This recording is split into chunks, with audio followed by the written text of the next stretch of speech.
Hello दोस्तों, कैसे हैं आप सब। दोस्तों, मैं हूं सीए पंकज सरावगी और आज की वीडियो में हम डिस्कस करने वाले हैं financial management and business data analytics, जो हमारा सब्जेक्ट है सीए में इंटर न्यू सिलेबस 2022 का पेपर नंबर 11।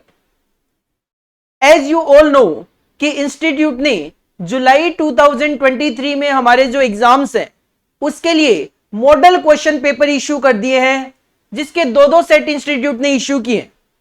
तो आज हम जो सेट 1 इंस्टीट्यूट ने इश्यू किया है उसका सॉल्यूशन डिस्कस करने वाले हैं। तो इंटरमीडिएट एग्जामिनेशन जुलाई 2023 के लिए मॉडल क्वेश्चन पेपर इंस्टीट्यूट ने जो इश्यू किए हैं पेपर नंबर 11 एफएमबीडीए का सेट 1 का सॉल्यूशन आज हम डिस्कस करने वाले हैं। सर, सबसे पहले तो पेपर के पैटर्न की बात करेंगे और उससे भी पहले एक रिक्वेस्ट करूंगा मैं आपसे, अगर आपने हमारे चैनल को अभी तक सब्सक्राइब नहीं किया तो सब्सक्राइब कर लीजिए, क्योंकि इस तरीके की जो रेलिवेंट वीडियोस हैं आपके लिए, जो एग्जाम पॉइंट ऑफ व्यू से रेलिवेंट होती है, वो हम लेकर आते हैं। लाइक मॉडल क्वेश्चन पेपर के सॉल्यूशन डिस्कशन, ओल्ड सिलेबस के ऑलमोस्ट सारे पेपर के सॉल्यूशन हम ऑलरेडी आपके साथ डिस्कस कर चुके हैं। इसी तरीके से अब हम मॉडल क्वेश्चन पेपर जो न्यू सिलेबस के हैं उसके भी ऑलमोस्ट सारे क्वेश्चन पेपर के सॉल्यूशन आपके साथ डिस्कस करेंगे, पहले सेट 1 के देन सेट 2 के। सिमिलरली YouTube पे हमारी रिवीजन सीरीज चल रही है, जिसके थ्रू हम जो इंपॉर्टेंट टॉपिक्स हैं उसको आपको रिवाइज करवा रहे हैं। कॉस्ट अकाउंटिंग, OMSM, FM के, मैनेजमेंट अकाउंटिंग के, फाइनल में भी करवा रहे हैं SFM और SCM के।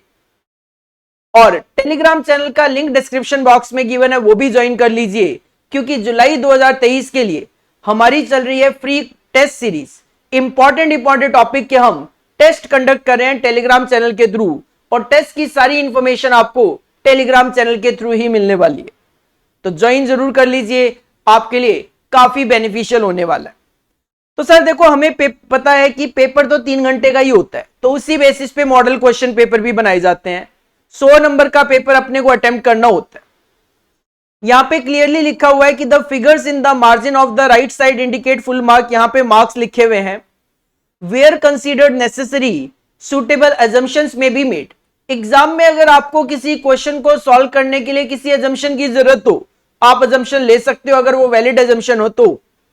And clearly indicate the answer, और आंसर में जो भी आप अजम्पशन ले रहे हो उसको एज ए नोट हमेशा लिखकर आया करो।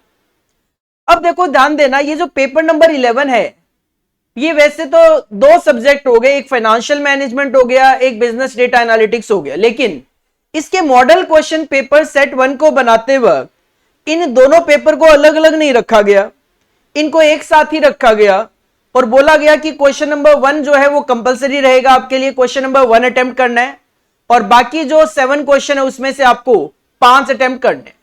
तो ऑलमोस्ट ये सेम है, बिल्कुल ऑलमोस्ट क्या, बिल्कुल सेम है जो आपका कॉस्ट अकाउंटिंग का पैटर्न था। कॉस्ट अकाउंटिंग का पेपर का सॉल्यूशन मैंने ऑलरेडी डिस्कस करके डाल दिया है। क्वेश्चन नंबर 1 उसमें कंपलसरी था और बाकी 7 में से आपको 5 अटेम्प्ट करने थे, तो बिल्कुल वैसे ही है। इसका मतलब ऐसा नहीं है कि 80% फाइनेंशियल मैनेजमेंट अलग पेपर बनाया और बीडीए का 20% अलग बनाया, नहीं, ऐसा नहीं करा है। साथ के साथ पूरा का पूरा पेपर बना दिया है और आपको बोला है क्वेश्चन नंबर 1 कंपलसरी है और बाकी 7 में से आपको 5 अटेम्प्ट करने। तो देखते हैं, एनालिसिस करते हैं, सर कितना बीडीए का पोर्शन अपने को कवर करना मैंडेटरी है, कितना एफएम कवर हो पा रहा है। और इसमें अगर मैं पहले आपको थोड़ा एनालिसिस ही करवा दूं, तो सर 2 सेक्शन में पेपर को बांटा गया है। सेक्शन ए में एक ही क्वेश्चन रखा है, दैट इज क्वेश्चन नंबर 1 जो कि कंपलसरी है। इसमें पार्ट ए के अंदर आपको एक नंबर के 12 एमसीक्यू गिवन है, और ये 12 के 12 एमसीक्यू जो हैं वो थ्योरी रखे हैं सर। और इस 12 एमसीक्यू में भी अगर मैं क्लियर कर दूं आपको, तो सर 9 एमसीक्यू जो है, 9 एमसीक्यू तक जो है वो तो है एफएम के, और उसके बाद जो 3 एमसीक्यू है 10, 11 और 12, ये 3 एमसीक्यू रखे हैं बिजनेस डेटा एनालिटिक्स के, मतलब 3 नंबर के यहां पे कवरेज हो रही है। इसके बाद अगर मैं ट्रू फॉल्स में जाता हूं तो एक नंबर के 7 ट्रू फॉल्स अपने को अटेम्प्ट करने हैं, और इसमें भी मैंने ऑलरेडी चेक करा हुआ है, इसमें भी सर 7 में से 6 एमसीक्यू एफएम के हैं, केवल और केवल एक 7th एमसीक्यू जो है वो आपका बीडीए से रिलेट करता है। मतलब 3 नंबर के एमसीक्यू 1 नंबर का ट्रू फॉल्स। और सिमिलरली अगर मैं बात करूं तो सर सी पार्ट में 6 फिल इन द ब्लैंक्स रखे हैं, इसमें भी जो 5 फिल इन द ब्लैंक्स है ये तो एफएम के हैं, और लास्ट एक जो फिल इन द ब्लैंक्स है वो है आपका बिजनेस डेटा एनालिटिक्स का। इसका मतलब सर जो पहला क्वेश्चन है 25 मार्क्स का, उसके अंदर 5 नंबर के, उसमें 5 नंबर के इस तरीके से MCQ fill in the blanks true false रखे हैं, जो कि बिल्कुल ठीक है, क्योंकि अगर आपका 100 में से 20 नंबर का मतलब 20% वेटेज बीडीए की है, तो सर 25 में से 5 नंबर की बीडीए की वेटेज आती है, तो ये तो ठीक लगा। लेकिन इसके बाद मैंने सेक्शन बी को एनालाइज किया, जिसमें इन्होंने ऊपर क्लियरली कर दिया था कि आपको 7 में से 5 क्वेश्चन अटेम्प्ट करने। अब जब मैंने ध्यान से देखा तो सर क्वेश्चन नंबर सेकंड जो था वो पूरा का पूरा एफएम का था। सेकंड जो क्वेश्चन है थ्योरी है नो डाउट, बट पूरा पूरा प्रैक्टिकल, वो पूरा पूरा एफएम का था। इसके बाद मैं जब क्वेश्चन नंबर 3 को देखता हूं तो सर पूरा क्वेश्चन नंबर 3 भी एफएम का ही है, मुझे 7 में से 5 अटेम्प्ट करने हैं। इसके बाद मैंने जब क्वेश्चन नंबर 4 देखा तो क्वेश्चन नंबर 4 का जो बी पार्ट था, क्वेश्चन नंबर 4 का जो बी पार्ट था उसमें 7 नंबर का ये बीडीए का क्वेश्चन दिया, 7 नंबर का बीडीए का क्वेश्चन दिया। बट मेरे लिए कोई मैंडेटरी तो नहीं है कि मैं क्वेश्चन नंबर 4 अटेम्प्ट ही करूं, क्योंकि मेरे को तो 5 ही क्वेश्चन अटेम्प्ट करने हैं। इसके बाद और आगे मैं गया तो मैंने देखा कि क्वेश्चन नंबर 5 जो था उसमें भी एक 8 नंबर का बीडीए का बी पॉइंट अटैच कर दिया था। इसका मतलब क्वेश्चन नंबर 4 और क्वेश्चन नंबर 5 में दोनों में बीडीए के पार्ट अटैच थे। इसके बाद क्वेश्चन नंबर 6 जब मैंने देखा तो सर क्वेश्चन नंबर 6 पूरा पूरा एफएम का क्वेश्चन था। जब मैंने क्वेश्चन नंबर 7 देखा तो सर क्वेश्चन नंबर 7 भी पूरा पूरा एफएम का ही था। तो इसका मतलब अगर मैं क्वेश्चन नंबर 2 अटेम्प्ट कर लूं, क्वेश्चन नंबर 3 अटेम्प्ट कर लूं, 4 और 5 अभी बात नहीं करता, इसके बाद 6 अटेम्प्ट कर लूं, पूरा 7 अटेम्प्ट कर लूं, तो sir question number 1 compulsory attempt कर लिया मैंने, जिसमें 5 नंबर का बीडीए अटेम्प्ट करना पड़ा मुझे। उसके बाद 4 क्वेश्चन और अटेम्प्ट कर लिए मैंने अभी तक, 2nd, 3rd, 6 और 7, जिसमें मेरे को बीडीए का कुछ भी अटेम्प्ट नहीं करना पड़ रहा फिलहाल के लिए। सर जो क्वेश्चन नंबर 8 जो है वो पूरा पूरा 15 नंबर का बीडीए रख दिया। तो सर अगर मैं ये सिलेक्ट करूं कि मैं क्वेश्चन नंबर 2 क्वेश्चन मेरे को स्किप करने हैं, क्योंकि 7 में से 5 अटेम्प्ट करने हैं, तो एक तो मैं सिलेक्ट करता हूं, से एग्जांपल क्वेश्चन नंबर 8 जो है वो मैं अटेम्प्ट नहीं कर रहा, क्योंकि एग्जाम में 7 में से 5 ही करने हैं, तो 8 नहीं कर रहा। एक क्वेश्चन और मैं स्किप कर सकता हूं, और मान लो मैंने सिलेक्ट किया कि सर मैं एक और स्किप करूंगा क्वेश्चन नंबर 5, ठीक है, मतलब मैंने ये सिलेक्ट किया क्वेश्चन नंबर 1 कंपलसरी अटेम्प्ट करूंगा, उसके बाद जो 5 क्वेश्चन अटेम्प्ट करने हैं उसमें क्वेश्चन नंबर 2 कर लूंगा, 3rd कर लूंगा, 4th कर लूंगा, 6th कर लूंगा और 7th कर लूंगा। तो सर क्वेश्चन नंबर 2 में, क्वेश्चन नंबर 3rd में, क्वेश्चन नंबर 6 में और क्वेश्चन नंबर 7 में, इन चारों में तो मेरे को बीडीए दिखाई नहीं दिया। केवल और केवल एक क्वेश्चन नंबर 4 है जिसमें मेरे को यहां पे 7 नंबर का ये बीडीए अटेम्प्ट करना पड़ रहा है। देखो अभी अपना जुलाई के अंदर फर्स्ट टाइम ही एफएमबीडीए का पेपर होने वाला है न्यू सिलेबस का, तो मेरे को आइडिया नहीं है कि सेम पैटर्न पे ही इंस्टीट्यूट क्वेश्चन पेपर रखेगा क्या, लेकिन मॉडल क्वेश्चन पेपर का मतलब यही होता है कि इसी पैटर्न पे आपको एग्जाम में क्वेश्चन पेपर देखने को मिलता है। तो अगर इसी पैटर्न पे एग्जाम पेपर देखने को मिलता है तो इसका मतलब वहां पे एक लूप होल है कि आप चाहो तो एफएम का पोर्शन ज्यादा अटेम्प्ट कर सकते हो इन कंपैरिजन विद बीडीए, आपको 20 मार्क्स का अटेम्प्ट भी नहीं करना पड़ रहा, क्योंकि मैंने जो बताया उसके हिसाब से 12 नंबर का बीडीए अटेम्प्ट करना पड़ रहा है आपको, 5 नंबर का एमसीक्यू वगैरह में और 7 नंबर का ये, और 88 मार्क्स का आप एफएम अटेम्प्ट कर सकते हो। रीजन केवल ये है, देखो कि मैं एफएम की तरफ ज्यादा क्यों जोर दे रहा हूं आपको, एफएम ज्यादा स्कोरिंग है इन कंपैरिजन विद बीडीए, क्योंकि बीडीए 100% थ्योरेटिकल है, बीडीए 100% थ्योरेटिकल है। सर जो MCQ fill in the blanks वगैरह होगा उसमें तो 1 में से 1 नंबर मिलेगा या 0 मिलेगा, सही है तो 1 नंबर, गलत है तो 0। लेकिन बात है इस तरीके के क्वेश्चन की जो आप देख रहे हो 4B, सर 7 मार्क्स का ये क्वेश्चन है, इतना क्या तो मैटर लिखूं 7 मार्क्स में, और अगर मेरे को पता भी हो 7 मार्क्स में मैटर, सर एग्जामिनर 7 में से 7 नंबर देता ही नहीं है। थियोरेटिकल पोर्शन कितना भी अच्छा लिख लूं 7 में से 5 नंबर देके निकल लेगा। तो मेरा कॉन्सेंट्रेशन मेनली यही है कि sir go for practical portion ज्यादा के लिए जाओ और एफएम के पोर्शन के लिए ज्यादा जाओ, क्योंकि एफएम में आपको स्कोरिंग देखने को ज्यादा मिलेगा in comparison with BDA. BDA no doubt 20 marks का ही है, बट क्यों मार्क्स कटवाने अपने जब अपने को पता है कि सर यहां पे नंबर कटने के चांसेस ज्यादा है। तो ये तो मैंने आपको एक एनालिसिस बता दिया है कि इसमें कितना एफएम और कितना बीडीए आपको पोर्शन किस तरीके से देखने को मिल सकता है। चलिए अब स्टार्ट करते हैं एनालिसिस और डिस्कशन और solution of model question paper of set 1 FM BDA financial management and business data analytics. और इसमें सबसे पहले क्वेश्चन नंबर 1 का part A, choose the correct alternative. Sir एक एक नंबर के 12 एमसीक्यू हैं और 12 के 12 थ्योरी एमसीक्यू हैं। Point number 1, which of the following is main objective of financial management. Financial management का मेन ऑब्जेक्टिव क्या है? Revenue maximisation, profit maximisation, wealth maximisation या फिर cost minimisation. Sir wealth maximisation और प्रॉफिट मैक्सिमाइजेशन दो objective होते हैं फाइनेंशियल मैनेजमेंट के, जिसमें wealth maximisation is the main objective, prime objective, superior objective of financial management. Answer will be C, wealth maximisation. Point number 2, which one of the following activities is outside the purview of financing decision in financial management।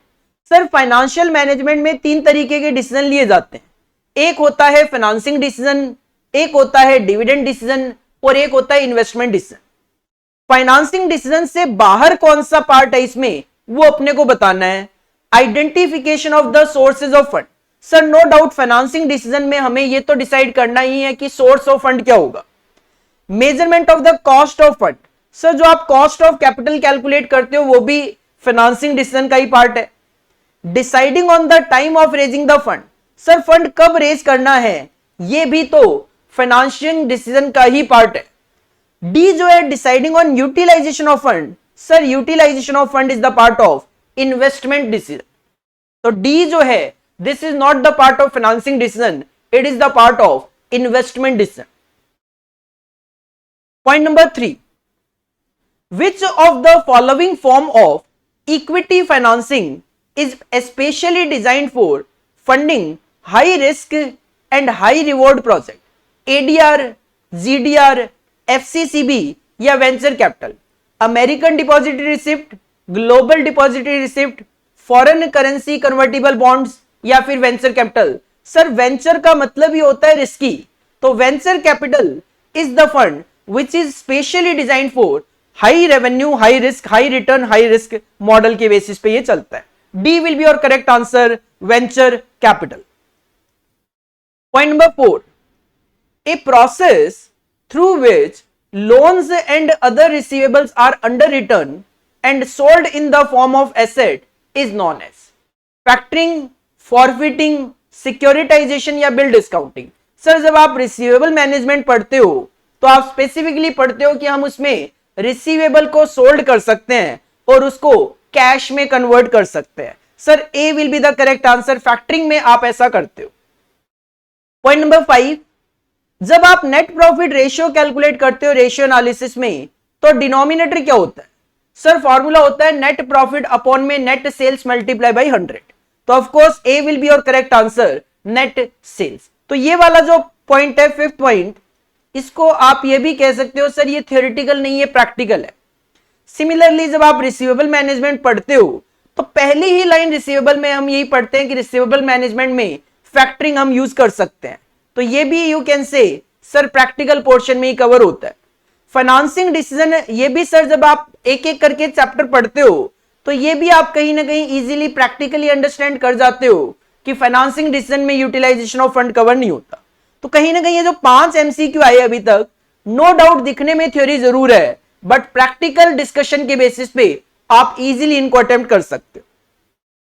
Sir next 6th MCQ, which of the following does not change current ratio. Sir ये question है, ये कहता है इनमें से कौन सा है जो करंट रेशियो को change, which of the following does not change, जो करंट रेशियो को चेंज नहीं करता। हमें करंट रेशियो का सबको फॉर्मूला पता है, करंट एसेट्स अपॉन में करंट लायबिलिटी होता है। तो सिंपल सी बात है, करंट रेशियो इंपैक्ट होगा अगर इन दोनों में से किसी एक पे इंपैक्ट आएगा तो। पॉइंट नंबर ए है, आपने डिबेंचर इश्यू करे और स्टॉक खरीद लिया। सर आपने डिबेंचर इश्यू किए और स्टॉक खरीद लिया। अब देखो, अगर आपने डिबेंचर इश्यू कर दिए तो सर डिबेंचर इश्यू करने की वजह से तो करंट एसेट और करंट लायबिलिटी पे कोई इंपैक्ट नहीं आया। अब यहां पे लिखा हुआ है टू बाई स्टॉक, इसको मैं थोड़ा बाद में कंसीडर करता हूं एक बार। सेकंड पॉइंट कहता है इश्यू ऑफ डिबेंचर, आपने डिबेंचर इश्यू कर दिए। सर इश्यू ऑफ डिबेंचर की वजह से तो इसमें से कहीं इंपैक्ट नहीं आया, लेकिन पे कर दिया क्रेडिटर्स को। सर क्रेडिटर्स पे करने का मतलब करंट लायबिलिटी आपकी कम हो गई, अकॉर्डिंगली आपका करंट रेशियो चेंज हो जाएगा। तो बी तो आपका आंसर नहीं हो सकता। सी, आपने इन्वेस्टमेंट बेच दिए टू पे क्रेडिटर्स। सर आपने इन्वेस्टमेंट बेच दिए, इन्वेस्टमेंट बेचने की वजह से तो इन पे इंपैक्ट नहीं आया, लेकिन क्रेडिटर्स आपने पे किए हैं तो करंट लायबिलिटी आपकी कम हो गई, अकॉर्डिंगली आपका करंट रेशियो चेंज हो गया। और ये भी नहीं हो सकता।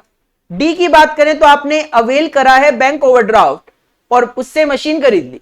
सर आपने बैंक ओवरड्राफ्ट लिया तो करंट लायबिलिटी आपकी बढ़ गई, इसकी वजह से भी आपका करंट रेशियो चेंज हो गया। अब यहां पे ध्यान देना, पॉइंट नंबर ए है issue of debenture two by stock.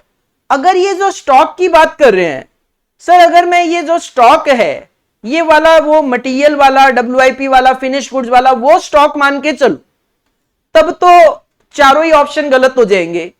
तो मैं ये जो स्टॉक मान के चल रहा हूं, ये स्टॉक मान के चल रहा हूं मैं वो शेयर वाला स्टॉक, शेयर स्टॉक, जैसे स्टॉक भी बोलते हैं शेयर भी बोलते हैं।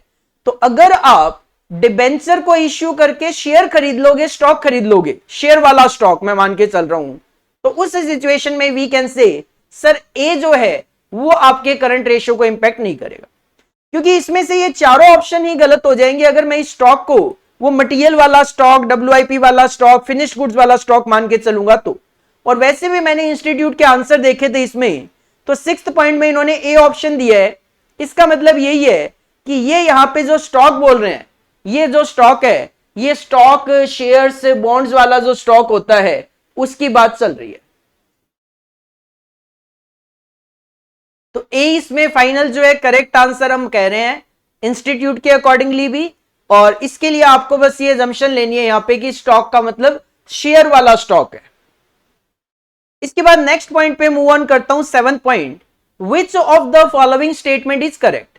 सर ये जो 4 स्टेटमेंट है इसमें से कौन सा स्टेटमेंट करेक्ट है। A higher receivable turnover is not desirable. क्यों नहीं सर, मैं तो चाहता हूं कि रिसीवेबल टर्नओवर ज्यादा हो, क्योंकि रिसीवेबल टर्नओवर जितना ज्यादा होता है उतना ही जल्दी डेटर से कलेक्शन होता है, तो हर ऑर्गेनाइजेशन चाहती है। तो नॉट डिजायरेबल तो मतलब ही नहीं है, तो ये वाला स्टेटमेंट तो करेक्ट नहीं है। Interest coverage ratio depends upon tax rate. Sir interest coverage ratio का फॉर्मूला तो होता है EBIT अपॉन में इंटरेस्ट, ना तो EBIT को टैक्स से कोई मतलब है ना इंटरेस्ट को टैक्स से कोई मतलब है, तो ये स्टेटमेंट भी गलत है। Increase in net profit ratio means increase in sales. Sir increase in sales तो डिनोमिनेटर होता है, तो सेल अगर बढ़ेगी तो नेट प्रॉफिट रेशियो बढ़ेगा नहीं, कम हो जाएगा वो तो ये स्टेटमेंट भी गलत है। और चौथा स्टेटमेंट है lower debt equity ratio means lower financial risk. No doubt sir, financial leverage जो है फाइनेंशियल रिस्क को कैलकुलेट करके देता है, और डेट इक्विटी रेशियो जो है वो आपकी फाइनेंशियल रिस्क को इंडिकेट करता है। तो अगर डेट इक्विटी रेशियो कम होगा तो इसका मतलब आपकी फाइनेंशियल रिस्क भी कम होगी। D will be your correct answer, D will be the correct statement, D will be your correct answer. Point number 8, which of the following is a yield ratio. Sir financial management में yield का मतलब होता है return से, earning से। Proprietary ratio को earning से कोई मतलब नहीं होता, क्योंकि इसका फॉर्मूला होता है शेयर होल्डर फंड अपॉन में total asset. Date equity ratio को भी यील्ड से कोई मतलब नहीं होता, लॉन्ग टर्म डेट अपॉन में शेयर होल्डर फंड इसका फॉर्मूला होता है। प्राइस अर्निंग रेशियो होता है प्राइस अपॉन में earning. Sir earning is nothing, it is indicate return. Fixed asset ratio, sir इसको भी अर्निंग से कोई मतलब नहीं है, फिक्स्ड एसेट रेशियो का फॉर्मूला होता है फिक्स्ड एसेट अपॉन में capital employed. C will be your correct answer, क्योंकि इसके अंदर अर्निंग यूज की गई है। अर्निंग इज नथिंग रिटर्न, तो आप इसको यील्ड रेशियो भी बोल सकते हो। C will be the correct answer. Next point number 9, beta of a security measure its divisible risk, financial risk, market risk और none of the above. Sir beta जो है मार्केट रिस्क को indicate करता है और स्टैंडर्ड डेविएशन जो है वो टोटल रिस्क को इंडिकेट करता है। तो बीटा मार्केट रिस्क को इंडिकेट करता है। Correct answer will be C. तो ये 1 से लेकर 9 तक जो एमसीक्यू आप देख रहे हो sir, these are FM MCQ, these are FM MCQ. और अगर हम 10th एमसीक्यू की बात करें तो सर ये आ जाता है बिजनेस डेटा एनालिटिक्स में से। 10th एमसीक्यू है numerical data may be expressed as text, quantities, images और all of the above। तो सर जब हम टाइप ऑफ डेटा पढ़ते हैं तो उसमें हम पढ़ते हैं कि न्यूमेरिकल डेटा को आप टेक्स्ट फॉर्म में भी शो कर सकते हो, क्वांटिटी में भी शो कर सकते हो, इमेज की फॉर्म में भी शो कर सकते हो। तो D will be your correct answer, all of the above तरीके से आप इसको शो कर सकते हो। नेक्स्ट एमसीक्यू की तरफ बढ़े 11, विच of the following is not a data validation technique. Sir जब आप डेटा वैलिडेशन पढ़ते हो तो उसमें डेटा वैलिडेशन की काफी सारी टेक्निक है, जिसमें आप कोड चेक भी पढ़ते हो, रेंज चेक भी होता है, सर लेंथ चेक कुछ नहीं होता, कंसिस्टेंसी चेक भी होता है। तो not a data validation technique, sir length check वहां पे ऐसी कोई डेटा वैलिडेशन टेक्निक नहीं होती कि डेटा कितना लंबा है, नहीं ऐसा कुछ नहीं है। और लास्ट जो एमसीक्यू है 12, XML is the abbreviation of, simple कहूं तो एक्सएमएल की फुल फॉर्म पूछ रहे हैं, एक्सटेंसिबल बिजनेस रिपोर्टिंग लैंग्वेज होती है।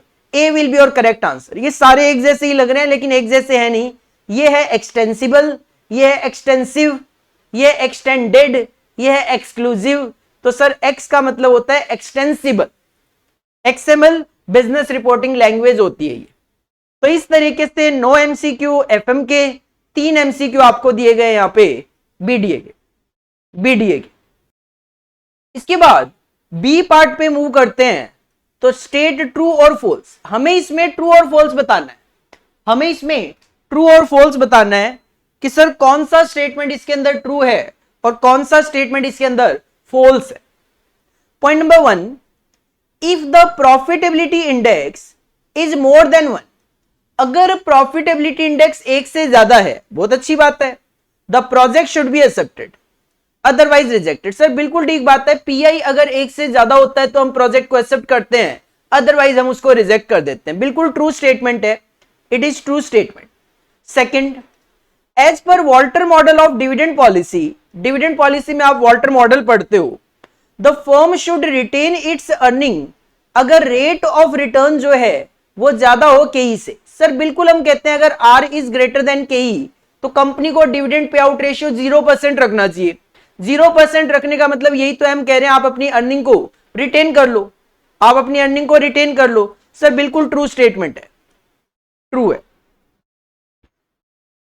Third point, if a project annual cash flows have positive and negative sign over the period, there will certainly be multiple internal rate of return. बिल्कुल देखो, अगर कभी किसी साल में आपका पॉजिटिव एनुअल कैश इनफ्लो है, किसी में नेगेटिव है, तो आपको वहां पे मल्टीपल रेट ऑफ रिटर्न देखने को मिलते हैं, आईआरआर। सर ये भी ट्रू स्टेटमेंट है।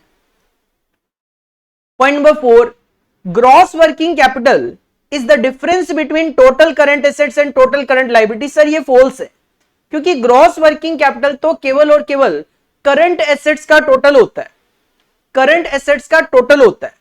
ग्रॉस वर्किंग कैपिटल किसी का डिफरेंस नहीं होता, वो केवल और केवल करंट एसेट्स का टोटल होता है। डिफरेंस जो होता है वो तो नेट वर्किंग कैपिटल हो जाता है। फॉल्स है ये statement. Point number 5, working capital turnover ratio may be classified under activity ratio. Sir बिल्कुल ठीक है, वर्किंग कैपिटल टर्नओवर रेशियो जो है आप इसको एक्टिविटी रेशियो में क्लासिफाई कर सकते हो। This is true, this is true. Point number 6, capital budgeting decision are reversible in nature. Sir answer is no, false है, क्योंकि कैपिटल बस्टिंग के जो डिसीजन होते हैं वो लॉन्ग टर्म प्रोजेक्ट से रिलेटेड होते हैं, जिसकी वजह से उनको रिवर्स करना जल्दी से पॉसिबल नहीं हो पाता। तो दिस स्टेटमेंट इज फॉल्स।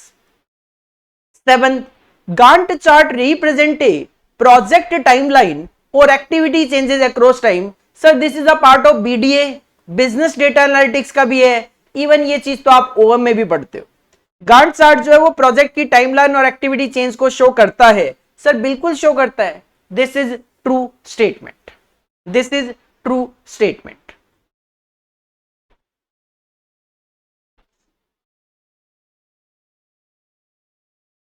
तो ये आपके 7 स्टेट द ट्रू फॉल्स थे, जिसमें आप देख सकते हो 6 एफएम के और एक आपको बीडीए का देखने को मिल रहा है, सातों के सातों थ्योरी है।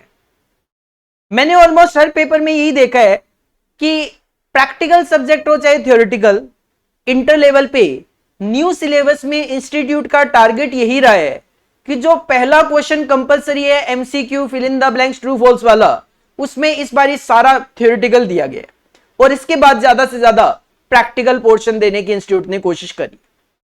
सी पे अगर मूव करें, fill in the blanks, sir point number 1, generally cost of retained earning is same as cost of equity. Sir हम जब कॉस्ट ऑफ कैपिटल का चैप्टर पढ़ते हैं तो वहां पे जब कॉस्ट ऑफ रिटेन्ड अर्निंग पे जाते हैं तो हम सबसे पहले तो यही कहते हैं कि cost of retained earning cost of equity के इक्वल होता है। हाँ, कई बार हमारे पास क्वेश्चन में personal share holder tax rate या ब्रोकरेज गिवन होती है, उस सिचुएशन में cost of retained earning cost of equity से अलग हो सकता है, तो इस ब्लैंक में आएगा equity. Second, the discount rate used for determining NPV of A project under capital budgeting is at least the cost of capital. Sir of course जब हम एनपीवी में डिसीजन लेने की बात करते हैं उसमें जो प्रेजेंट वैल्यू फैक्टर कंसीडर करते हैं, जिसको हम डिस्काउंट रेट भी बोलते हैं, तो वो जो फंडिंग हमने कहीं से रेज करी होगी जिसकी हमारे कुछ कॉस्ट ऑफ कैपिटल आ रही होगी, उतना कंसीडर हम करते हैं। Point number 3, Modigliani and Miller theory MM model states that blank is independent of the firm's dividend policy। MM किस चीज को इंडिपेंडेंट बोल के चलते हैं फर्म की डिविडेंड पॉलिसी से?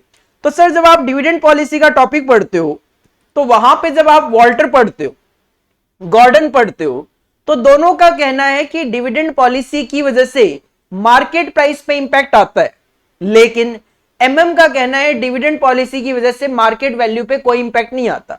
तो यहां पे आप लिख सकते हो मार्केट वैल्यू।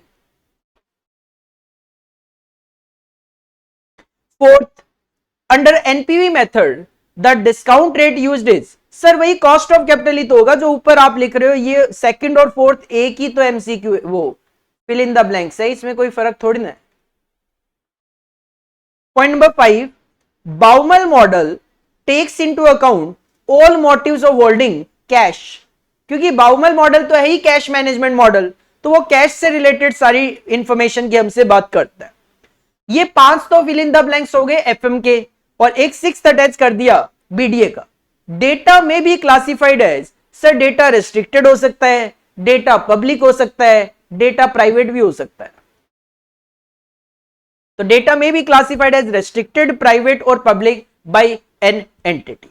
तो इस तरीके से आपको ये 25 मार्क्स के एमसीक्यू ट्रू फॉल्स और फिल इन द ब्लैंक्स जो हैं वो यहां पे आपको अटेम्प्ट करने हैं 25 नंबर के लिए, जिसमें मैं यही कहूंगा एफएम के जो एमसीक्यूज हैं true false fill in the blanks है, बेसिक है बिल्कुल, आप इजीली अटेम्प्ट कर सकते हो। इसके लिए आप चाहो तो जो ओल्ड सिलेबस की बिट क्वेश्चन की बुकलेट है वो भी रेफर कर सकते हो, या फिर इसके अलावा आप जो चैप्टर के एंड में स्टडी मटेरियल में चैप्टर के एंड में जो MCQ fill in the blanks वगैरह गिवन है वो रेफर कर लो।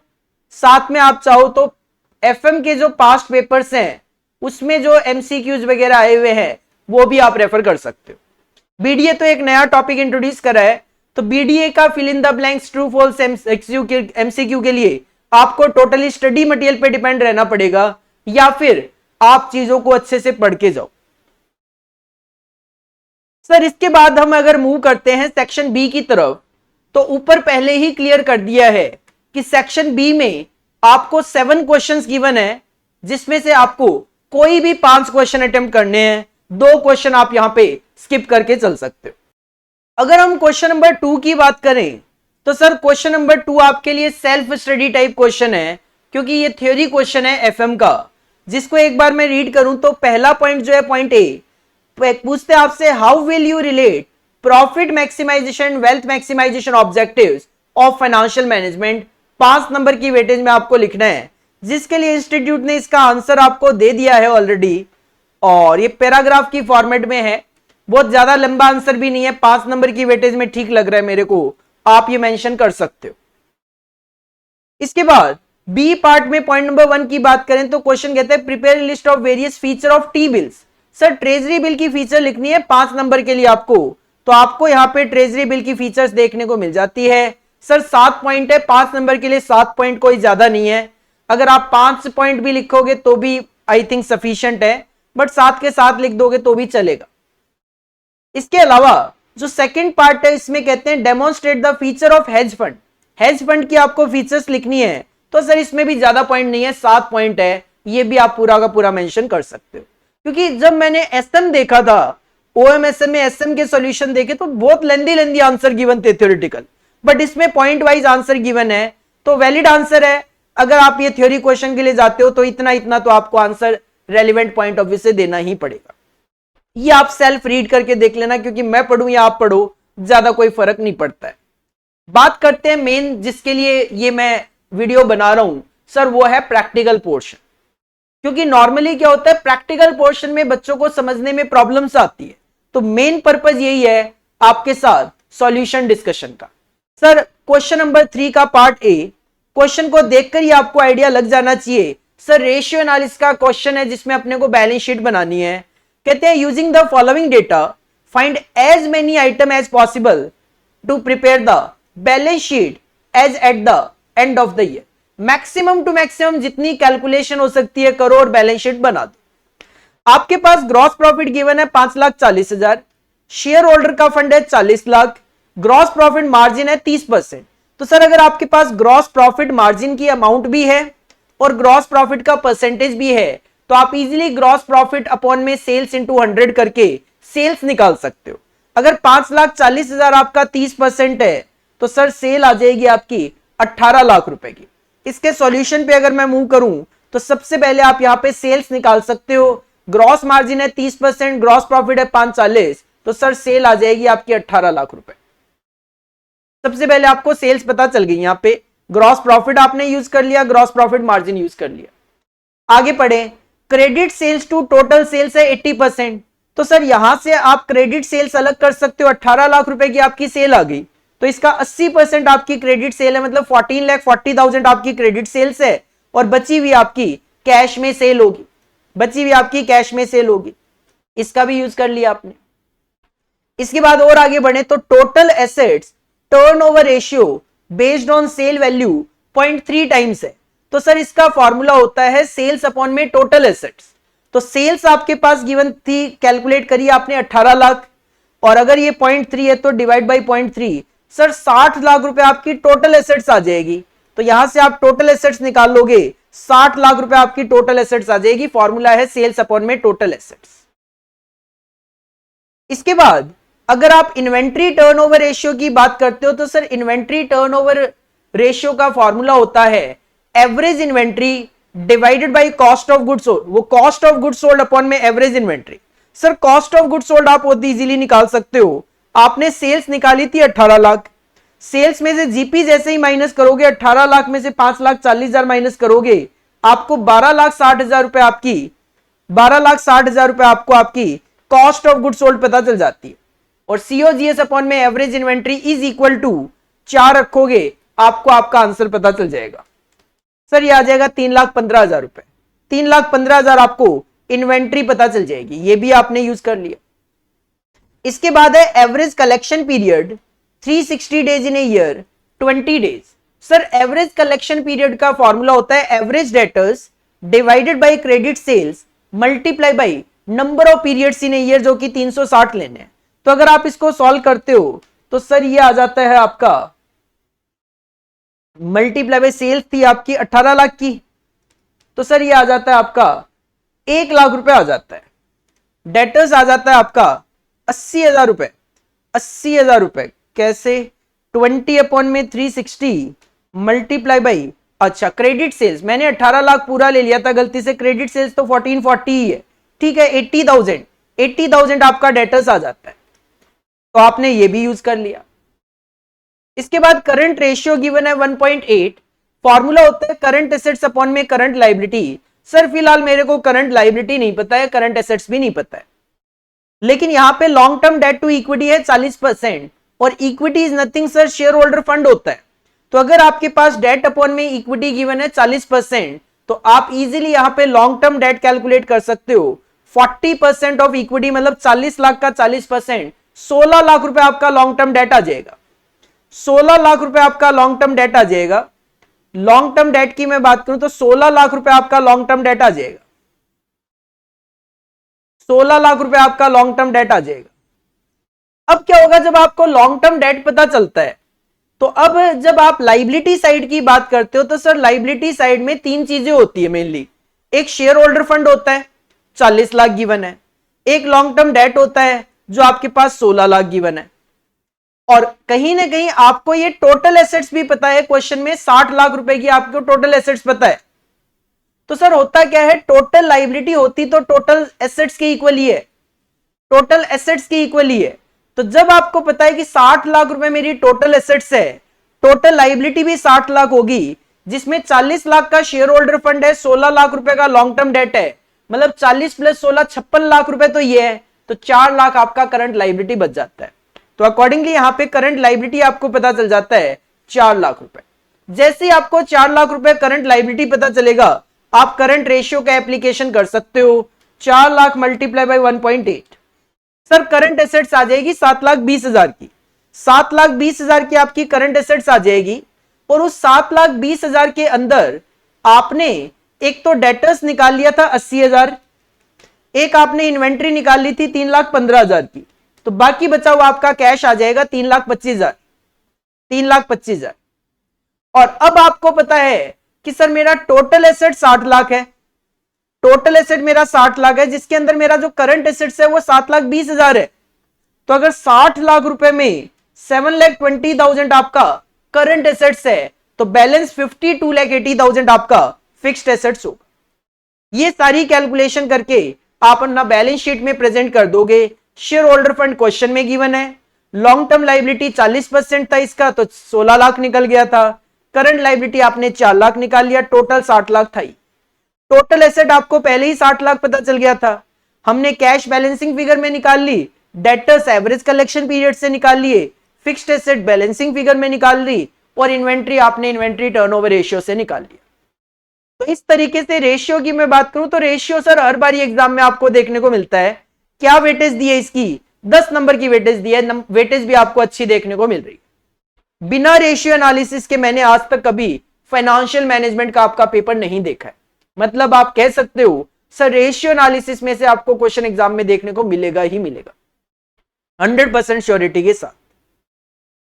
इसके बाद इसके साथ बी पार्ट में एक और क्वेश्चन अटैच कर दिया है 5 नंबर का, जिसको आप थ्योरी मानना चाहो थ्योरी मानो, लेकिन है तो प्रैक्टिकली।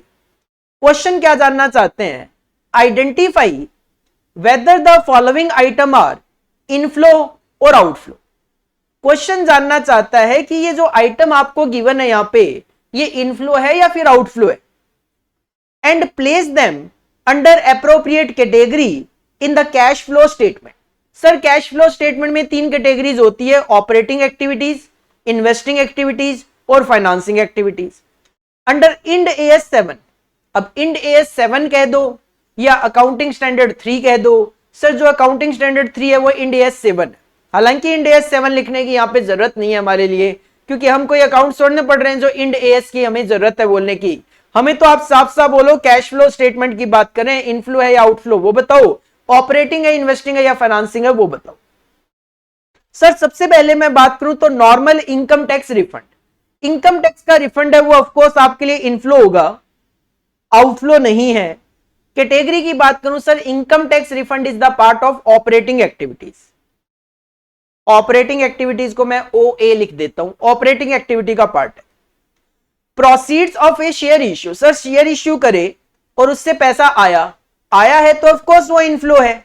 और सर ये किस में शो करते हो आप, फाइनेंसिंग एक्टिविटी में शो करते हो। शेयर इश्यू करके पैसा आना फाइनेंसिंग एक्टिविटी का पार्ट होता है, FA लिख दिया मैंने। इंटरेस्ट आपको रिसीव हुआ है भाई ये फाइनेंशियल एंटरप्राइज, लेकिन आप फाइनेंशियल एंटरप्राइज हो ध्यान रखना। इंटरेस्ट रिसिप्ट तो इन्फ्लो है चाहे कोई भी ऑर्गेनाइजेशन हो, लेकिन एक फाइनेंशियल एंटरप्राइज के लिए इंटरेस्ट रिसीव होना कोई इन्वेस्टिंग एक्टिविटी नहीं होती, वो उसके लिए ऑपरेटिंग एक्टिविटी ही होती है। अगर ये कोई मैन्युफैक्चरिंग ऑर्गेनाइजेशन, नॉर्मल ऑर्गेनाइजेशन होती तो ये इन्वेस्टिंग एक्टिविटी का पार्ट होता। फाइनेंसिंग एंटरप्राइज है जिसकी वजह से इनके लिए ये ऑपरेटिंग इनकम मानी जाती है। डेटर्स में डिक्रीज हो गए, सर डेटर्स में डिक्रीज होने का मतलब है आपको पैसा रिसीव होगा, रिसीव होगा तो ये आपके लिए इनफ्लो का काम करेगा, और ये क्या है, चेंजेस इन वर्किंग कैपिटल, जो कि आप ऑपरेटिंग एक्टिविटी में शो करते हो। सर लास्ट है डिविडेंड रिसीव्ड, और वो भी ये कोई फाइनेंसिंग एंटरप्राइज नहीं है, ये मैन्युफैक्चरिंग कंपनी है। यहां पे देखो डिविडेंड रिसीव होना इनफ्लो है, ये बात तो मैं एग्री करता हूं, बट इंस्टीट्यूट ने इसके सॉल्यूशन के अंदर यहां पे डिविडेंड रिसीव्ड जो है वो फाइनेंसिंग एक्टिविटी में लिखा है। सर डिविडेंड का रिसीव होना फाइनेंसिंग एक्टिविटी में कैसे आ सकता है एक मैन्युफैक्चरिंग कंपनी के पॉइंट ऑफ व्यू से मैं बात करूं, क्योंकि डिविडेंड रिसीव्ड अपने को तब होता है जब हम इन्वेस्टमेंट करते हैं, जब हम इन्वेस्टमेंट करते हैं। तो मैं ये कहूंगा कि ये जो है ये एक प्रिंटिंग मिस्टेक है, क्योंकि डिविडेंड रिसीव्ड जो होता है that is the part of investing activities. Dividend paid जो होता है वो फाइनेंसिंग एक्टिविटी का पार्ट होता है, but dividend received is the part of investing activities. तो सर यहां पे ये इन्वेस्टिंग एक्टिविटी आएगा, ये 100% जो है प्रिंटिंग मिस्टेक हो गई है। तो इस तरीके से ये क्वेश्चन भी अच्छा है, क्योंकि 5 नंबर का ये क्वेश्चन रखा, और 5 नंबर में बस आपको इतना ही तो बताना है कि इनफ्लो है या आउटफ्लो है, सारे इनफ्लो है सर, और साथ में कैटेगरी आपको बतानी है। तो काफी अच्छा क्वेश्चन है। इस तरीके का क्वेश्चन 5 नंबर में आ जाए तो अपने लिए अच्छा हो जाए, आपके लिए अच्छा हो जाए। सर इसके बाद और आगे बढ़े और क्वेश्चन नंबर 4 की तरफ हम देखें, तो क्वेश्चन नंबर 4 जो है वो आप देखकर ही आइडिया लगा सकते हो। Sir question number 4 is the cost of capital question. Cost of capital का क्वेश्चन है, देख लेते हैं क्या वेटेज रखी गई है इसकी। सर इसकी वेटेज 8 नंबर की रखी है, और अगर मैं अपने पास्ट एक्सपीरियंस की बात करूं तो कॉस्ट ऑफ कैपिटल का चैप्टर भी आपको हर बारी एग्जाम में देखने को मिलता है। मोस्ट ऑफ द टाइम मैंने कॉस्ट ऑफ कैपिटल का क्वेश्चन एग्जाम में एफएम में देखा है। चलिए क्वेश्चन नंबर 4 का पार्ट ए जो है 8 नंबर में आपको कॉस्ट ऑफ कैपिटल के चैप्टर में देखने को मिल रहा है। सर पार्ट बी जो है वो बिजनेस डेटा एनालिटिक्स का 7 मार्क्स का एक क्वेश्चन है। चलो पहले कॉस्ट ऑफ कैपिटल देख लेते हैं। The Wonderland limited has the following book value capital structure as on March 31, 2022। आपको बैलेंस शीट का कुछ डेटा है, गिवन है, सारी फिगर थाउजेंड्स में है। 6 lakh equity share at the rate of ₹10 each fully paid up, 6,000 है, ठीक है। 10,000 9% प्रेफरेंस शेयर्स ऑफ ₹100 ईच, 1,000 आगे। 30,000 12% डिबेंचर ऑफ 100 ईच, 3,000 है। टोटलिटी में ये 10,000 हो गया। The equity share of the company sell at ₹20 per share. आपको सर इक्विटी शेयर का P0 करंट मार्केट प्राइस पता चल गया। Dividend expected next year is 2.5 पर शेयर। सर आपको D1 भी पता चल गया, ₹2.5। D1 में P0 पता चल गया, which is expected to grow at 5% per annum, growth पता चल गई। तो आप इजीली KE निकाल सकते हो। 2.5 डिवाइडेड बाई 20 प्लस में 0.05, सर ये 17.5%, 175 या 17.5% आपका KE आ जाएगा। D1 अपॉन में P प्लस Z।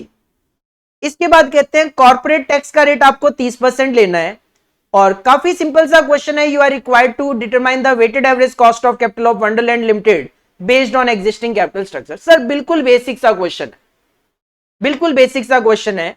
और प्रेफरेंस शेयर कैपिटल के लिए KP आपका 9% ही रह जाएगा, इसमें किसी तरीके का कोई चेंज नहीं आएगा। और डिबेंचर पे टैक्स का इंपैक्ट आ जाता है, तो 12% का रेट है, 30% इसमें से माइनस कर दोगे तो 12 - 30%, 8.4% आपका KD आ जाएगा। सर आपको रेट पता चल गया, आप स्टेटमेंट ऑफ WACC बना सकते हो, जिसमें आपको यहां पे 3 सोर्सेज लिखने हैं, इक्विटी, प्रेफरेंस और डिबेंचर। अमाउंट कॉपी करनी है 6,000, 1,000, 3,000। वेट्स निकाल लो, 6,000 divide by 10,000 0.6, 1,000 divide by 10,000 0.1, 3000 divide by 10,000.3 total हो जाता है 1। कॉस्ट लिख लो, इक्विटी के सामने केई का रेट लिख लो, प्रेफरेंस के सामने केपी का रेट लिख लो और डिबेंचर के सामने केडी का रेट लिख लो। मल्टीप्लाई करके इसका टोटल करोगे, आपको आपका आंसर मिल गया। और इतने से छोटे से आंसर में आपको 8 नंबर का क्वेश्चन बोल रहे हैं, काफी अच्छा है। और कॉस्ट ऑफ कैपिटल बस आपके कॉन्सेप्ट पे डिपेंड करता है, बाकी नॉर्मली छोटा ही क्वेश्चन आता है। 8 नंबर के क्वेश्चन को करने में आपको, इस क्वेश्चन को करने में तो 5-7 मिनट ही लगेंगे। इसके बाद अगर 4B की भी साथ की साथ बात कर ले तो सर 4B जो है ऑफ कोर्स बीडीए का क्वेश्चन है 7 नंबर में। कहते हैं biggest challenges lie in creating the efficiencies needed to gather and process basic financial data and continue to deliver traditional finance output while at the same time redeploying their limited resources to enable high value business decision support activities. List of the steps to be followed to transform raw data into user friendly information. Sir ये पूरी line ऐसे ही बेकार है। अगर मैं बात करूं, आपको तो इसमें स्टेप्स लिखने हैं कि रो डेटा जो होता है उसको इंफॉर्मेशन कन्वर्ट करने के लिए कौन से स्टेप्स फॉलो करने हैं, 7 नंबर में आपको मेंशन करना है। और आप यहां पे देख सकते हो सर, यहां पे आपको 6 पॉइंट है जो याद करके जाने हैं एग्जाम में। कलेक्शन ऑफ डेटा सबसे पहले, देन ऑर्गेनाइज करना है डेटा को, देन डेटा की प्रोसेसिंग करनी है, देन डेटा को इंटीग्रेट करना है, डेटा की रिपोर्टिंग करनी है और फाइनली आपको डेटा यूटिलाइज करना है। तो 7 नंबर के लिए ये 6 पॉइंट लिखने हैं और मैं कहूंगा पूरा पूरा सफिशिएंट सा आंसर है। 7 मार्क्स में 6 पॉइंट ही है, 7वां पॉइंट लेकर कहां से आओगे? 6 पॉइंट थोड़ा डिटेल में ही डिस्कस कर देना। इसको आप रीड, सेल्फ रीड कर सकते हो, क्योंकि मैं पढ़ूं या आप पढ़ो कोई फर्क नहीं पड़ता। लैंग्वेज तो सेम स्टडी मटेरियल वाली ही यहां पे यूज की गई है। नेक्स्ट क्वेश्चन पे मूव करते हैं, क्वेश्चन नंबर 5A। और क्वेश्चन नंबर 5 जो है जिसमें आपको 2 पार्ट देखने को मिल रहे हैं। पार्ट ए जो कि ईबीआईटी ईपीएस एनालिसिस का टॉपिक है, क्वेश्चन है, और पार्ट बी में आपको ये आंसर शीट है। क्वेश्चन शीट पे चलता हूं। ए में आपको ईबीआईटी ईपीएस एनालिसिस का क्वेश्चन देखने को मिल रहा है और बी में आपको बीडीए बिजनेस डेटा एनालिटिक्स का 8 नंबर का एक थ्योरेटिकल क्वेश्चन देखने को मिल रहा है। चलिए पहले एफएम वाला पार्ट कर लेते हैं। 5A, suppose PQR Limited, which is expecting the EBIT of rupee 1,50,000 per annum on an investment of rupee 5 lakh। Company PQR Limited है जो 5 लाख रुपए का इन्वेस्टमेंट करना जा रही है और जिसपे वो 1,50,000 रुपए पर एनम का EBIT जनरेट करना एक्सपेक्ट कर रही है। तो EBIT आपको पता चल गया, अमाउंट ऑफ इन्वेस्टमेंट पता चल गया। Is considering the finalisation of the capital structure और द फाइनेंशियल प्लान। अब company capital structure, financial plan decide कर रही है कि ये जो 5 लाख रुपए ये लेकर कहां से आए। The company has access to raise funds of varying amounts by issuing equity share capital, 12% preference share and 10% debenture और एनी कॉम्बिनेशन देयरऑफ। कंपनी क्या करेगी? Equity share capital, preference share जिसका रेट ऑफ डिविडेंड 12% होगा, debenture जिसका rate of interest 10% होगा, ये issue करेगी। इसका कोई भी कॉम्बिनेशन बनाकर इश्यू कर सकती है। Suppose it analyses the following 4 option to raise the required fund of 5 lakh. तो 5 लाख रुपए रेज करने के कंपनी के सामने 4 ऑप्शन है। पहला ऑप्शन है सर सारा का सारा इक्विटी शेयर इश्यू करेंगे एट पार। दूसरा ऑप्शन है a total of 50% fund by equity share capital, मतलब 5 लाख का 50%, 2.5 लाख रुपए का इक्विटी शेयर कैपिटल इश्यू करेंगे और बचा हुआ 50% प्रेफरेंस शेयर्स, मतलब 2.5 लाख रुपए का प्रेफरेंस शेयर इश्यू करेंगे। और 2.5 लाख का प्रेफरेंस शेयर इश्यू करोगे तो सर 12% के अकॉर्डिंगली 2.5 लाख का 12% आपको 30,000 का प्रेफरेंस डिविडेंड पे करना पड़ेगा। तीसरा ऑप्शन आपके सामने है ए टोटल ऑफ 5% नहीं है, ये 50% है। A total of 50% fund by equity share capital, वही 5 लाख का 50% 2.5 lakh, 25% by preference share, 5 lakh का 25% 1,25,000 and 25% by issue of 10% debenture, तो 1.25 लाख रुपए का डिबेंचर। 1.25 लाख रुपए का प्रेफरेंस शेयर इश्यू करोगे तो 1.25 लाख का 12% आपको 15,000 प्रेफरेंस डिविडेंड पे करना पड़ेगा और 1,25,000 का 10% 12,500 आपको इंटरेस्ट पे करना पड़ेगा।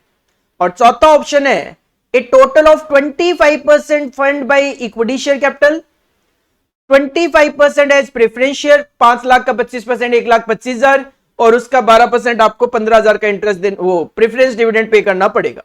And 50% by the issue of 10% debenture. पर सर 5 लाख का 50% 2.5 लाख, अगर 2.5 लाख के डिबेंचर इश्यू करोगे तो 2.5 लाख का 10% 25,000 आपको इंटरेस्ट देना पड़ेगा। अज्यूम करो दैट पीक्यूआर लिमिटेड पे 50% टैक्स रेट अप्लाई होता है, अपने को बेस्ट ऑप्शन सिलेक्ट करके देना। तो सर ठीक है, इसके लिए आप statement of income, statement of EPS बनाया करते हो। 4 ऑप्शन है तो 5 कॉलम बन जाते हैं, एक पर्टिकुलर्स हो जाता है जिसमें आप चाहो तो पर्टिकुलर्स लिख लो, नहीं चाहो तो ब्लैंक छोड़ दो। ऑप्शन 1 2 3 4। और यहां पे सबसे पहले तो यही क्लियर किया है कि ऑप्शन 1 जो है इसमें आप सारा का सारा इक्विटी इश्यू करोगे तो मतलब इक्विटी शेयर कैपिटल 5 लाख होगा। दूसरे ऑप्शन के अंदर 2.5 लाख रुपए इक्विटी होगा, 2.5 लाख प्रेफरेंस होगा। तीसरे ऑप्शन के अंदर 2.5 लाख का इक्विटी होगा, 1.25 और 1.25 का डिबेंचर होगा। और चौथे ऑप्शन में 1.25 का इक्विटी होगा, 1.25 का प्रेफरेंस और 2.5 लाख का डिबेंचर होगा। तो सबसे पहले तो आपको ये प्लान बताए हैं डिफाइन करके। इसके बाद हमारा स्टेटमेंट ऑफ ईपीएस स्टार्ट होता है ईबीआईटी से। क्वेश्चन ने आपको ईबीआईटी 1.5 लाख बता दिया था, तो ईबीआईटी तो हर ऑप्शन में सेम ही आता है। इसमें से आप माइनस करते हो इंटरेस्ट। पहले ऑप्शन में कोई डिबेंचर है ही नहीं तो इंटरेस्ट नहीं होगा, दूसरे ऑप्शन में भी कोई डिबेंचर नहीं है तो इंटरेस्ट नहीं होगा, तीसरे ऑप्शन में 1,25,000 का 10% 12,500 और चौथे ऑप्शन में 2.5 लाख का 10% 25,000 रुपए इंटरेस्ट पे करोगे। ईबीआईटी में से इंटरेस्ट माइनस करोगे, आपको आपका ईबीटी पता चल जाएगा। टैक्स का रेट आप पे 50% अप्लाई हो रहा है तो माइनस कर दो टैक्स 50%, तो आपके पास ईएटी बच गया 50%। और ईएटी में से आप माइनस करते हो प्रेफरेंस डिविडेंड।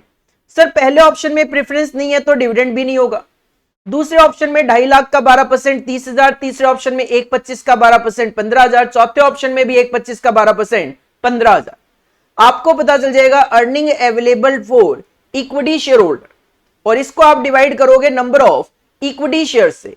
एक शेयर अगर आप 100 रुपए का अज्यूम कर रहे हो तो पहले ऑप्शन में 5 लाख रुपए चाहिए तो 5,000 शेयर इश्यू करने पड़ेंगे, दूसरे ऑप्शन में 2.5 लाख के लिए 2,500 शेयर इश्यू करने पड़ेंगे, तीसरे ऑप्शन में भी 2,500 और चौथे ऑप्शन में 1,250 शेयर आपको इश्यू करने। जैसे ही अर्निंग को नंबर ऑफ इक्विटी शेयर से डिवाइड करोगे आपको ईपीएस मिल जाएगा, और ईपीएस आपका चौथे ऑप्शन में हाईएस्ट है तो फोर्थ ऑप्शन आप अडॉप्ट करते हुए चलोगे। एक सिंपल क्वेश्चन है जो कि मैं अपनी क्लासेस में अगर बात करूं, पहला ही क्वेश्चन जो होता है ईबीआईटी ईपीएस का वो यही वाला क्वेश्चन होता है, 4 ऑप्शन वाला। सर 7 नंबर के लिए ये काफी अच्छा क्वेश्चन है, अगर एग्जाम में आ जाए वेल गुड, आपके लिए कहीं ना कहीं काफी ज्यादा बेनिफिशियल है। इसके बाद अगर बी पार्ट पे जाते हैं तो सर बी पार्ट 8 नंबर के लिए बीडीए का अटैच किया, आर्टिफिशियल इंटेलिजेंस का। In artificial intelligence there are 2 schools of thought, one is data driven and one is model driven. Critically explain this statement and mention of real life example will carry weight. अगर आप real life example दोगे तो आपको उसके लिए extra marks मिलेंगे। तो sir simple आपको आर्टिफिशियल इंटेलिजेंस लिखना है और यहां पे एक रियल लाइफ एग्जाम्पल कोविड-19 का एग्जाम्पल यहां पे गिवन है। मोर देन सफिशिएंट है आंसर 8 नंबर में, ना ज्यादा है ना कम है। मैं सिंपली ये कहूंगा इसी एज इट इज आंसर आप एग्जाम में मेंशन कर सकते हो 8 नंबर के लिए। चाहो तो बस काम एक करना, इसमें जो पैराग्राफ फॉर्मेट में आंसर है इसको पॉइंट्स में बना लेना, बस इतना ही काम करना आपको, ताकि आप एग्जाम पॉइंट ऑफ व्यू से इसको याद रख सको। इसके बाद और आगे बढ़े क्वेश्चन नंबर 6 की तरफ। तो सर क्वेश्चन नंबर 6 जो है वो पूरा का पूरा आपको पार्ट ए में आपको कैपिटल बस्टिंग का क्वेश्चन दे दिया और पार्ट बी में भी कैपिटल बस्टिंग का ही दे दिया। मतलब क्वेश्चन नंबर 6 जो है वो पूरा का पूरा 15 मार्क्स का, 9 और 6 मार्क्स का पूरा का पूरा कैपिटल बस्टिंग में से, इन्वेस्टमेंट डिसीजन में से गिवन है। चलो एक एक करके देख लेते हैं। पहले क्वेश्चन नंबर 6A देख लेते हैं। Question number 6A, question number 6A जो है रिप्लेसमेंट डिसीजन का क्वेश्चन है। इन्वेस्टमेंट डिसीजन में रिप्लेसमेंट जो वैरायटी होती है उसका एलरोंड लिमिटेड EL शॉर्ट में इंडिकेट कर दिया, हैज जस्ट इंस्टॉल्ड मशीन, इन्होंने अभी अभी एक मशीन इंस्टॉल करी है, मशीन ए नाम है इसका, at a cost of ₹2 lakh. Company ने 2 लाख रुपए लगाकर एक मशीन इंस्टॉल करी है, कर ली है machine install. This machine has 5 year life, इस मशीन की 5 साल की लाइफ है, उसके बाद कुछ नहीं मिलेगा। मतलब अगर आप इस मशीन को कंटिन्यू करते 40,000 रुपए का डेप्रिशिएशन क्लेम करते। The annual volume of production is estimated 1,50,000 unit, और इस पे आप 1.5 लाख यूनिट बना सकते हो, which can be sold at ₹8 per unit, 8 रुपए पर यूनिट में वो बेची जा सकती है। Annual operating cost are estimated at ₹2 lakh excluding depreciation at this output level. 1.5 lakh unit के आउटपुट को अचीव करने के लिए आपको हर साल ऑपरेटिंग कॉस्ट इनकर करनी पड़ेगी 2 लाख की, ठीक है। फिक्स्ड कॉस्ट जो इनकर होगी वो होगी 4.5 लाख रुपए per annum for the same level of production. Sir ठीक है। The company has just come across another model called machine B, यहां तक का डेटा था मशीन ए का, मशीन ए का। अब कहते हैं कंपनी के सामने एक दूसरी मशीन आई है, machine B, capable of giving the same output. कहते हैं आउटपुट तो 150 ही मिलेगा, लेकिन at an annual operating cost of ₹1,50,000। लेकिन मशीन ए में 2 लाख रुपए की ऑपरेटिंग कॉस्ट आती है, जबकि मशीन बी में केवल 1.5 लाख। इसका मतलब आपको 50,000 रुपए का कॉस्ट सेविंग हो रही है यहां पे। There will be no change in fixed cost, fix cost में कोई चेंज नहीं है। इसका मतलब ये 1.5 लाख यूनिट भी सेम है और ये फिक्स्ड कॉस्ट भी सेम है, फर्क केवल ऑपरेटिंग कॉस्ट में आया, 50,000 की saving. Capital cost of this machine is 2.5 lakh. ये जो मशीन भी है इसको खरीदने की जो कॉस्ट है वो 2.5 लाख है। एंड द एस्टिमेटेड लाइफ, इसकी भी 5 साल है, उसकी भी 5 साल थी, इसकी भी कोई रेजिडुअल वैल्यू नहीं है, उसकी भी कोई रेजिडुअल वैल्यू नहीं थी। मतलब अभी तक केवल और केवल फर्क जो आया है वो आया है सर सेविंग इन कॉस्ट को लेकर 50,000। The company has an offer for sale of machine A at ₹1 lakh. अगर आप मशीन बी खरीदोगे तो पुरानी वाली 1 लाख रुपए में बिक जाएगी, लेकिन but the cost of dismantling and removal will amount to 30,000। लेकिन ये मशीन ए को हटाने के लिए 30,000 रुपए आपको खर्च करना पड़ेगा। तो सर 1 लाख में से 30,000 तो खर्च हो जाएगा, तो नेट मेरे पास जो बचेगा वो 70,000 ही बचेगा। As the company has not yet commenced operation, अभी कंपनी ने ऑपरेशन स्टार्ट नहीं करा है। It want to sell machine A, company machine A को बेचना चाह रही है और मशीन बी को खरीदना चाह रही है। अपने को क्या डिसीजन देना है? कहते हैं Elrond limited will be zero tax company for 7 years in view of several incentive. Sir tax नहीं अप्लाई होता है इस कंपनी पे, इसका मतलब डेप्रिसिएशन वगैरह की कोई रिलेवेंसी नहीं है। एंड अलाउंस कुछ बेनिफिट वगैरह भी है, होगा कोई रीजन होगा। कॉस्ट ऑफ कैपिटल का रेट आपको 14% लेना है। क्वेश्चन की डिमांड है बेस्ड ऑन एनपीवी निकालो and advise the company whether it should opt to replace machine A by installing machine B. NPV निकाल के डिसीजन देना है क्या हमें मशीन रिप्लेस करनी चाहिए या नहीं करनी चाहिए। इसके लिए आपको प्रेजेंट वैल्यू इंटरेस्ट फैक्टर एनुअटी बता दिया, एक तो 14% पे 5 साल के 3.433। इसके अलावा प्रेजेंट वैल्यू इंटरेस्ट फैक्टर बता दिए 5th ईयर के 14% पे 0.519। और क्वेश्चन चाहता है हम इस सॉल्व करें इंक्रीमेंटल कैश फ्लो अप्रोच के अकॉर्डिंगली। सर ठीक है, इंक्रीमेंटल बेसिस पे ही जाते हैं जब रिप्लेसमेंट का डिसीजन होता है। तो इसके लिए सबसे पहले तो आप इंक्रीमेंटल इनिशियल कैश आउटफ्लो निकालोगे, जिसमें आप सिंपली कहोगे कि मशीन बी को खरीदने की कॉस्ट 2.5 लाख है, जिसमें से अगर मैं बात करूं तो 70,000 रुपए अपने को नेट इनफ्लो आ जाएगा ए का, तो 1,80,000 आपका नेट आउटफ्लो होगा। 1,80,000 आपका नेट आउटफ्लो होगा। सर 2.5 लाख परचेज कॉस्ट हो गई, 70,000 नेट इनफ्लो हो गया मशीन से, 180 का आपका नेट इनिशियल कैश आउटफ्लो हो गया। इसके बाद इंक्रीमेंटल बेसिस पे आप जब एनुअल कैश इनफ्लो निकालोगे तो बाकी सारा डेटा सेम है, केवल और केवल एक कॉस्ट सेविंग आपको देखने को मिलेगी 50,000 रुपए की, बस सर और कुछ भी नहीं है। ये बस लिखा है सेल इसमें भी 1.5 है, इसमें भी 1.5 लाख है, तो टोटल सेल वैल्यू में 12-12 ही है। ऑपरेटिंग कॉस्ट में सेविंग है, फिक्स्ड कॉस्ट सेम है, तो कोई फर्क ही नहीं पड़ा। सर आप इतना सारा डेटा लिखने की जरूरत भी नहीं है, सिंपली मैं कहूं आप ऑपरेटिंग कॉस्ट में सेविंग लिखो 50,000 बस।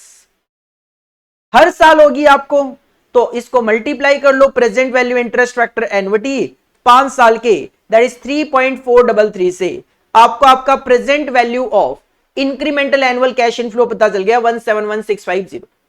और present value of cash inflow में से इनिशियल कैश आउटफ्लो 180 माइनस कर दो, आपको आपका एनपीवी पता चल गया जो कि नेगेटिव है 8350 नेगेटिव है, तो प्रपोजल शुड बी रिजेक्टेड, मतलब हमें मशीन ए को रिप्लेस नहीं करना चाहिए। करोगे तो आपको नुकसान होगा 8350 का। तो एक सिंपल क्वेश्चन है, जो क्वेश्चन ही क्वेश्चन लेंदी है बट आंसर लेंदी नहीं है, बट इसकी वेटेज 9 नंबर की है क्योंकि आपको क्वेश्चन पढ़ने में भी टाइम लगेगा और एनालाइज करने में भी टाइम लगेगा। इसके बाद अगर आगे बढ़े पॉइंट नंबर बी की तरफ, क्वेश्चन नंबर 6B, तो सर ये भी आपका इन्वेस्टमेंट डिसीजन कैपिटल बस्टिंग का ही एक छोटा सा क्वेश्चन है। सिंपल क्वेश्चन है, कहते हैं triple Z company has 3 potential product, 3 project है इनके सामने, हर एक में इनिशियल कॉस्ट 15 लाख की आएगी। सर कोई सा भी प्रोजेक्ट ले लेना 15 लाख रुपए ही इनिशियल कॉस्ट आएगी। The capital budget for the year will only allow the company to take up only one of 3 project, लेकिन आप तीनों में से केवल एक ही प्रोजेक्ट ले सकते हो, तो अपने को सिलेक्ट करके देना है सर कौन सा प्रोजेक्ट लेना। Given the discount rate and the future cash flow of each project, advice दो कौन सा एक्सेप्ट करोगे। तो सर सिंपल सी बात है, हर प्रोजेक्ट का आपके पास कैश इनफ्लो गिवन है 5-5 साल का, डिस्काउंट रेट गिवन है, तो present value of cash inflow निकाल लो। 3.5 लाख मल्टीप्लाई बाई अगर 4% पे 5 साल के फैक्टर निकालोगे 1 डिवाइड बाई 1.04 करके, तो सर ये आ जाता है 4.452। 3.5 लाख मल्टीप्लाई बाई 4.452, ये आ जाएगा present value of cash inflow, minus कर दो इनिशियल कैश आउटफ्लो 15 लाख, आपको आपका एनपीवी पता चल गया 58,200। सिमिलरली बी में 4 लाख को मल्टीप्लाई करना है, 8% का डिस्काउंट रेट है, तो 1 डिवाइड बाई 1.08 5 साल का निकाल लो सर 3.993।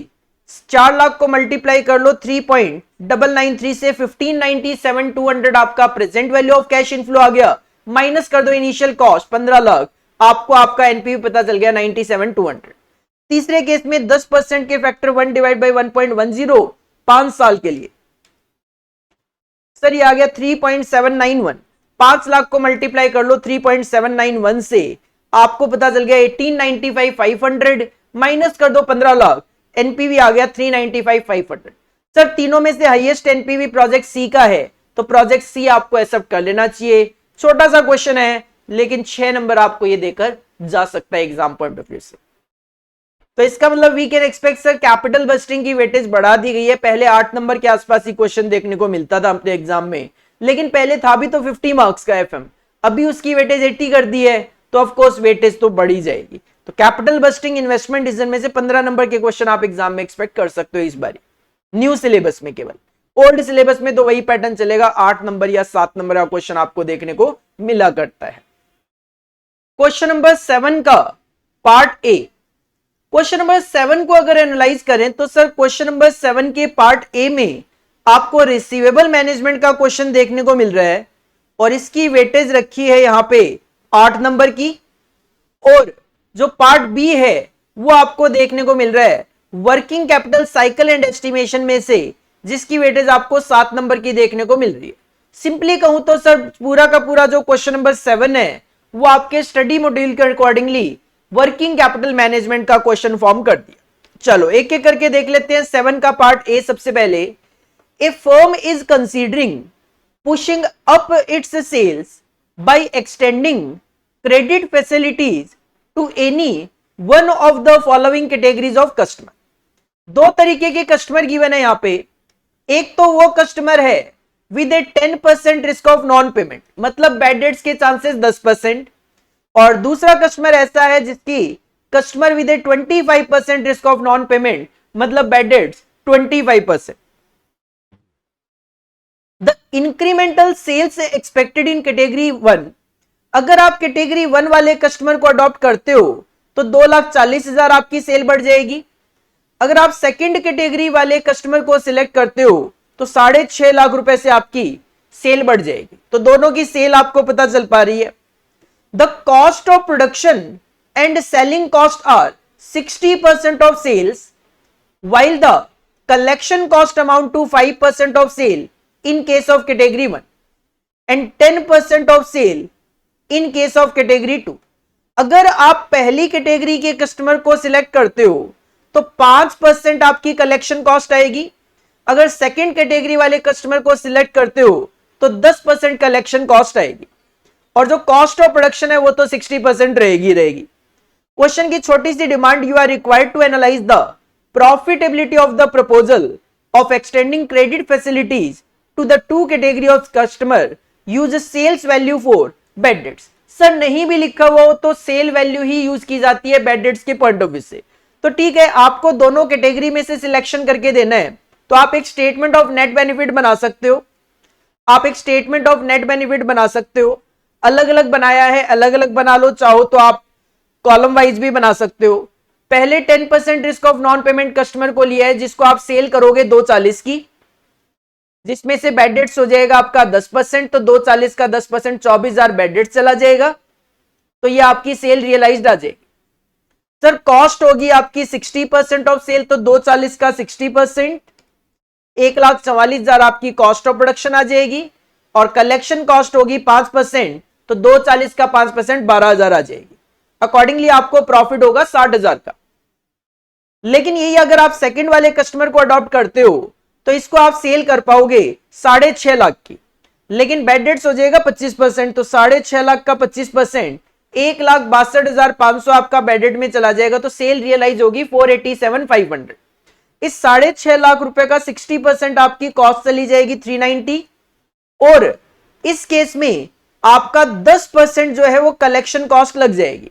तो सर 650 का 10% 65,000 आपकी कलेक्शन कॉस्ट चली जाएगी, तो इसमें आपको प्रॉफिट होगा 32,500 का। पहले कस्टमर के केस में आपको प्रॉफिट ज्यादा हो रहा है, तो पहला जो कस्टमर है वो आपको सिलेक्ट कर लेना चाहिए। तो सर एक काफी सिंपल सा क्वेश्चन दिया गया है, कॉमन सेंस बेसिस पे है, जस्ट आपको स्टेटमेंट ऑफ इनकम फॉर्म करना है, आंसर दे देना है।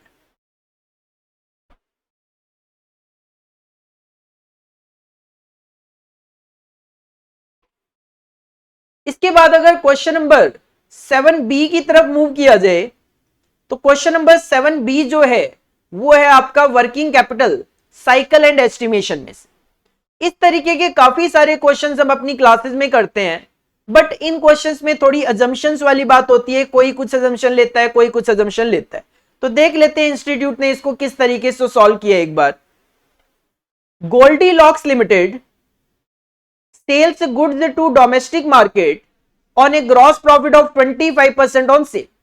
डोमेस्टिक मार्केट में ये 25% का ग्रॉस प्रॉफिट कमा रहे हैं विदाउट कंसीडरिंग डेप्रिसिएशन, इसमें डेप्रिसिएशन कंसीडर नहीं किया जा रहा, ठीक है। It's estimate for the year 23-24 are as follows. सारी की सारी अमाउंट लैक्स में है। आपको सेल्स बताइए, कंपनी दो जगह सेल करती है, एक डोमेस्टिक मार्केट में, डोमेस्टिक मार्केट में ये 2 महीने का क्रेडिट पीरियड अलाउ करती है, 1600 लाख की सेल है। एक करती है एक्सपोर्ट, एक्सपोर्ट में इन्होंने एक तो सेलिंग प्राइस कम कर दिया है 10% बिलो होम प्राइस, मतलब इंडिया में अगर आप कोई माल 100 रुपए में बेच रहे हो तो बाहर 10% कम, मतलब 90 में ही बेच रहे हो। और साथ में एक्सपोर्ट वालों को आप 3 महीने का क्रेडिट पीरियड अलाउ कर रहे हो, और सेल करिए इनको 540 लाख की। इसके बाद कॉस्ट की बात करें तो सर मटेरियल यूज किया आपने 600 लाख का, और सप्लायर आपको 2 महीने का क्रेडिट पीरियड अलाउ करते। वेजेस आपने पेड करी है 400 लाख की, हाफ मंथ इन एरियर चलता है। मैन्युफैक्चरिंग एक्सपेंस है 600 लाख का, 1 मंथ इन एरियर चलता है।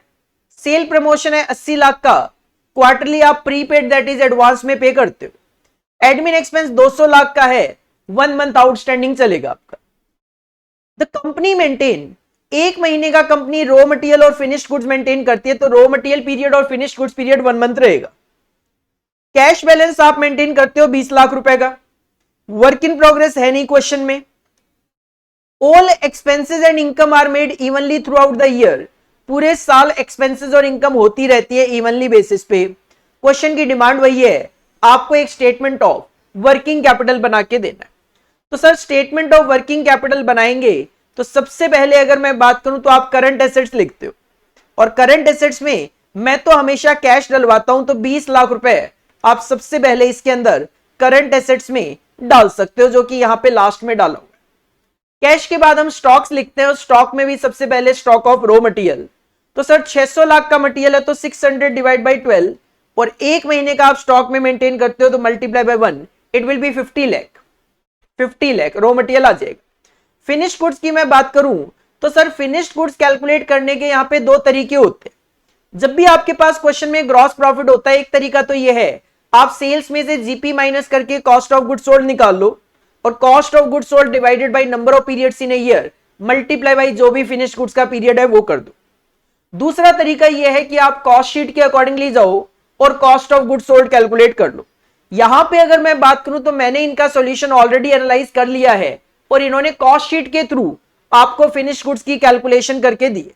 अगर आप कॉस्ट शीट के थ्रू जाते हो तो सर मटेरियल आएगा, वेजेस भी आएगा, मैन्युफैक्चरिंग एक्सपेंस भी आएगा, कॉस्ट ऑफ गुड्स सोल्ड में सेल प्रमोशन नहीं आता, एडमिन एक्सपेंस आ जाता है।